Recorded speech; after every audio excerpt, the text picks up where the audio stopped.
ज़िंदगी में तो बहुत सारी दिक्कतें हैं। उस दिक्कतों में हमारा गाड़ी ऐसे बारिश में भीग रहा है।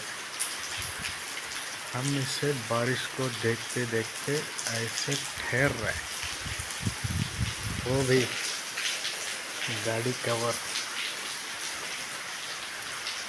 इधर होने के बावजूद हमें दिखाई नहीं दे रहा है। इतना लाखों खर्चा करके गाड़ी लेते हैं, बारिश में भीग रहे गाड़ी, इससे बुरा क्या ही हो सकता है।